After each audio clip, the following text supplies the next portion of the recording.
Good afternoon, ladies and gentlemen, and welcome back to our English News Edition. I'm Daniel Cook, your host, Monday through Saturday at 6 p.m. The U.S. Secretary of State John Kerry will be visiting Tirana on Valentine's Day, February 14th. He is scheduled to arrive at the Venice airport at 9 a.m., where President Nishani will be waiting to receive him. At around 10 o'clock, John Kerry and the American delegation will be headed to the Prime Minister's office, where they will meet with the Minister of Foreign Affairs, Deepmir Bushati. Afterward, Mr. Kerry will meet with Prime Minister Rama, and the two leaders will hold a joint press conference at around 11 o'clock. It has been announced that no questions from the media will be permitted. Kerry will then meet with the Democratic Chairman Luzim Basha and a number of the Democratic MPs. Lastly, Mr. Kerry is planning to meet with a group of Albania's young people to convey a message for the future and speak about challenges facing Albania.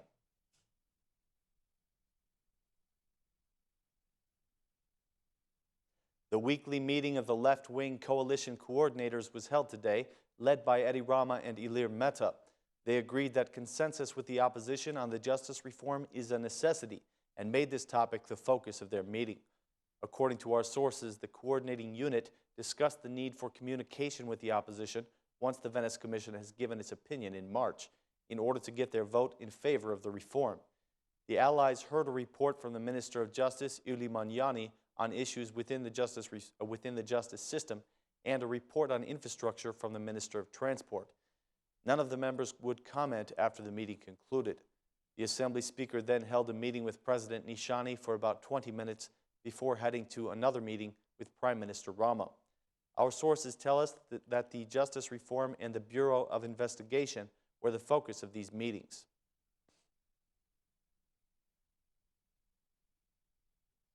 The SMI chairman Ilir Meta was invited to be a guest last night on our program, The Unexposed. He spoke about the growing public concern about concessions and said that transparency is an important obligation in this matter. According to him, the transparency of concessions ought to be regulated more closely by the law, and concessions that last for more than 4 years should have to be approved by the Parliament. He added that the prosecution should take action against the violations and abuse of concessions, and that legal action is being taken for all partnerships with the private sector. When asked whether his ambition is to become the president of Albania in 2017, Mr. Meta had this to say: "Every active politician thinks about that. I would not be sincere if I told you that I have not thought about that." Regarding the electoral system, the Assembly Speaker said that the SMI supports a system of proportional representation with national correction, considering this to be the fairest method. This system would provide opportunity for a wider representation in Parliament. Mr. Meta also commented on the Albanians leaving the country. He mentioned that even those who have good jobs in Albania are still leaving. According to him, this is because of a kind of depression that the politicians in Parliament create for the Albanian citizens. Regarding the justice reform, Mr. Meta expressed the belief that a wider public debate is needed, since the reform will have an impact on the whole society. Moving on to comment on the decriminalization issue, Meta said that the presence of incriminated MPs in Parliament is everyone's responsibility. He said that the politicians are to blame for the incriminated MPs in Parliament, but they now have taken steps against this problem by passing the decriminalization law. Also during the interview, he said that the SMI has not been a big supporter of the taxation system. His party does not consider the issue of taxes to be a theoretical problem, but an instrument that needs to be looked at in the interest of economic increase. Overall, he feels that there is definitely room for improvement in the governance of the country.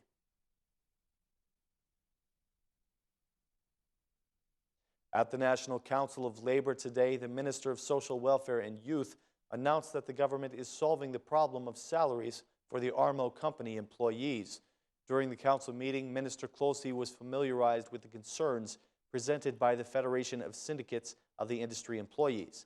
The minister declared that a committee headed by the Vice Prime Minister is currently working to solve the problem. The employees of the ARMO company have not received their salaries since August of last year. They have held several protests and warned about escalating their tactics if the problem is not solved. Mr. Klosi also emphasized the importance of vocational education. According to him, there is a lack of qualified employees in the labor market, and there are jobs available for professional tradesmen. Although also present at the council, the head of the Labor Inspectorate reminded all the Albanian citizens to refuse to work without being insured by their employer. The Albanian Ombudsman Igli Totezani has submitted a list of proposals to the parliament for supplying energy to the most needy families of the country. The Ombudsman is concerned about families who simply cannot afford to pay for electricity, and he says that an immediate solution needs to be found for this problem. He has stated that needy families should not be deprived of the right to have power in their homes, and that a mitigation plan should be prepared to help them pay their energy bills. According to the Assistant Commissioner of the Ombudsman's office, this list of proposals comes after an increase of complaints from needy families, some of which have been without electricity for several months now. According to estimated data, 14.3% of Albanian families live in extreme poverty. The Ombudsman urges the Ministry of Energy and the Ministry of Social Welfare to conduct a study to identify the exact number of families that are living well below the poverty line. The Ombudsman feels that the government's efforts to compensate the needy for the increased energy prices are not enough. More needs to be done in order to help these families cope with the energy bills.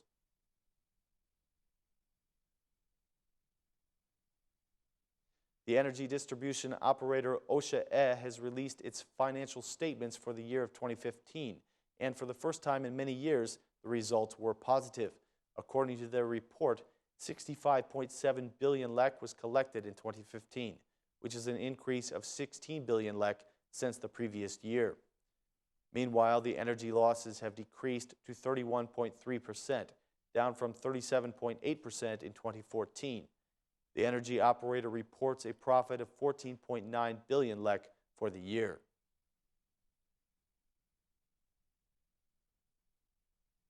The Socialist MP Alfred Peza has commented on the issue of inter-party elections, saying that the party will respect the statute and that there will be a race for the position of Socialist Party chairman. He denied certain rumors that he is acting as a mediator between Prime Minister Rama and the MP Ben Blushi, who is by far the most outspoken critic within the party ranks. He says that he did call them to sit down and discuss the matter like friends. Mr. Peza expressed the opinion that Blushi does not actually have a campaign platform, but only criticism against the party leadership. The elections have recently been an issue of great debate within the party. So far, the MPs Ben Blushi, Arte Dade, and Mimosa Hafizi have openly supported a race for the party chairmanship to be held in the upcoming party congress.